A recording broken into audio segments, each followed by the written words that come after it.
కడప జిల్లా బద్వేలు పట్టణంలోని 9వ ward councillor Venkateswarlu Andhra Pradesh state వాణిజ్య విభాగం జాయింట్ సెక్రటరీగా నియామకమైన సందర్భంగా MLC DC Govinda Reddy, MLA doctor Dasari Sudha, అడా chairman Singasani Guru Mohan, Giddalur YCP party పరిశీలకుడు బంగారు సీనియా, Badvel municipal chairman Rajagopal Reddy, vice chairman Venkatasai Krishna మరియు పలువురు వైసీపీ నాయకులను కలిసి అభినందనలు తెలిపారు.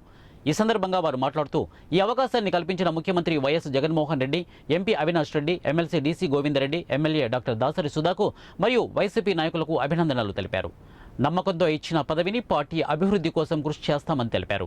ఈ కార్యక్రమంలో ఆర్య వైశ్య వర్తక సంఘం అధ్యక్షుడు కేవి సుబ్బారావు, వ్యవసాయ market yard director Chandrasekhar, Satyanarayana, Hazrat, Yadarla Mallikarjuna, Madhusudan Rao, Sudhakar, Suresh Babu, Venkata సుబ్బయ్యతో పాటు పలువురు ఆర్య వైశ్యులు పాల్గొన్నారు. ఆర్సీపీ వాణిజ్య విభాగ రాష్ట్ర ఉప కార్యదర్శిగా నాకు బాధ్యతలు అప్పగించిన శ్రీ వైఎస్ జగన్మోహన్ రెడ్డి గారికి, శ్రీ వైఎస్ అవినాష్ రెడ్డి గారికి, డీసీ గోవిందరెడ్డి గారికి, డాక్టర్ సుధా మేడం గారికి,